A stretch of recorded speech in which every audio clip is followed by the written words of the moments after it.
let's jump to the finale. Discos and Dragons. Let us know about it, baby. Discos and Dragons, baby.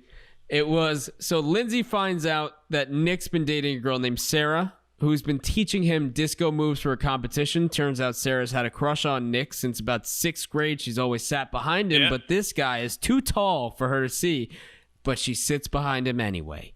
Daniel is forced to join the AV club after he tries pulling the fire alarm. The guidance counselor walks around the corner and goes, I hope there's a fire. And then there's not. So he's kind of punished by going to the AV club, which is where the geeks all hang out. They actually had Monty Python that day. They were reeling up. They were having a good time. And then Daniel walks in. That was kind of a shock. He later ends up playing Dungeons and Dragons with them, and he loves it. So that was a great characterization for him. Lindsay is invited to this academic summit at the University of Michigan over the summer because of her academic performance. She's like the top 1% in Michigan. Yeah. She kind of is teetering back and forth on whether she actually wants to go because the guidance counselor gave her American Beauty and said, the deadheads at the school said, listen to it all the way through. Listen to it all the way through. She was stressed at the guidance counselor. So American Beauty, Grateful Dead. Yep. That's why when he's got his stuff going on, that is also, I mean, I don't know the Dead well enough to go album by album, but the album that I absolutely know I love the most is American Beauty. It's like I feel like, is that like the staple? Can we say that? Yeah, it's the staple album at least. It's the most, I'd say, well known. Yeah, by far. Yeah, and it's probably got the most hits on it. I'd say it's just ridiculous. The most well known. It looks like it honestly looks like it's a greatest hits album. But so he gives her American Beauty to de-stress. I like that. Exactly. And listens to it all the way through. And one thing I will notice, and my dad, who's been following them, like is a huge fan, even called it out. He's like, you're going to notice something when you watch. I want to talk to you after. So I talked to him after. She starts doing this dance when she's listening to the whole album through. She's dancing and then starts spinning like that. That is a dance that people do at the concerts to this day. That's because they're spinners. High as a kite. Exactly. They're spinners. And I love that they threw that in because they do that in real life. You know how many times I've seen that? You look everywhere at a concert and there's people doing that dance. And I love that they threw that real detail in there that she didn't even know and she was doing it. Yeah. It's like wired in her. Like she knows she was born to be she's a deadhead. Made for this. Yeah. She really was. Like did we talk about the ending? How it closes out? Oh, okay. So we'll get into that now. So finally she decides. So she gets on a bus to Ann Arbor. Her mom thinks she's going to this camp. Her dad thinks she's going to this camp. They say goodbye. We say goodbye to the Weirs. Goodbye, Weirs. We love you. They were awesome. She says goodbye to Sam. She cries when she's saying goodbye to her mom. They get to Ann Arbor. She gets off the bus.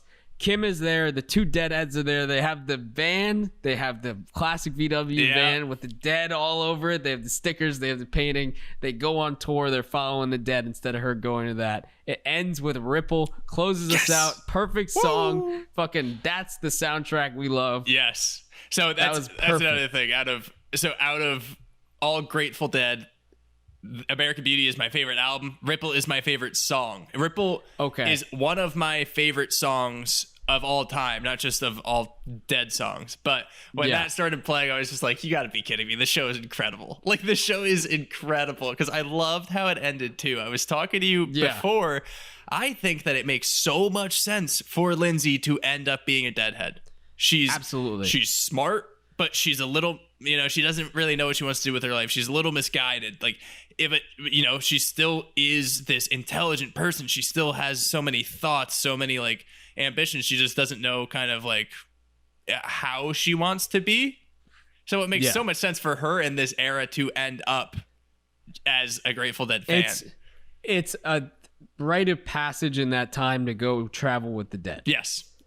And it's for everyone. It's for anyone, and she chose to do it, which was awesome. Yeah. That was the perfect way for her to end. And she's going to get so much more from that than that stupid leadership summit.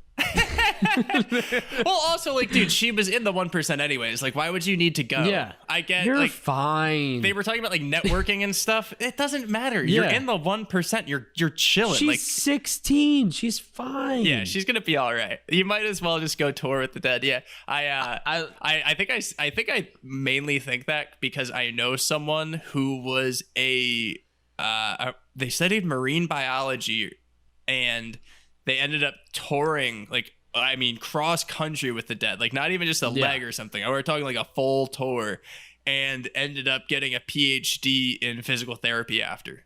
Like, it's like you just crazy stuff. But yeah, massage I love how she guy ended up on tour.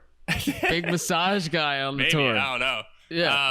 Yeah. They also threw in like a little Box of Rain quote from the guidance counselor at the beginning, which is how he started with the Grateful Dead. Dude. And I was watching it, and I was like, are they gonna? And they did. I was watching with the fitness instructor, and I was like, I stopped her. I was like, wait, that was a Grateful Dead quote. What? Yeah, that is. I was waiting for that. I thought either they can go and not acknowledge it and have it be like a TLC thing from the other guys, where it's like, I don't even know what you're talking about. Yeah. Or they can go full on, and they did. And I love that they did it. Yeah. No, absolutely. They were so big on the music, too, that they couldn't ignore that. No. Like, you can't just sprinkle that in and say, nah, we're not going to follow through. Yeah, yeah. Although it wasn't a full series, well, it wasn't supposed to be the series finale. We had the arc close out because it was a season finale. You know, it was gonna do it anyways. So we had Jason Segel. You would assume that he wasn't gonna end up with this girl, but you know, he loves dancing, which I liked. I thought that was great. He kind of found his weird thing. You knew he was this positive guy. There was more to him than the others. Yeah. You had... I think... Oh, yeah. I love that he was so into that dance at the end. Yes, good, bad, or not, there's 7 people watching. He was flying. And he was loved it. He was loving it. Yeah. Daniel, he's doing the Dungeons and Dragons thing. You know, I think it would be a really fun game, by the way. I've never played, but I think it would be a ton of fun. Neither have I. I think it would probably be awesome to play. Yeah. Yeah. And then, you know, you have... Seth Rogen, just he's cool with his girlfriend. He's there. You know, he's loving it. He's doing well. He's doing his thing. And then Sam ends up being okay. You know, by the end of the season, he's okay. Bill has a little more confidence. He's okay with the gym teacher dating his mom. Yep. And we all kind of close out well. And the only crazy thing that happens is Lindsay goes tours with the dead. Ripple plays.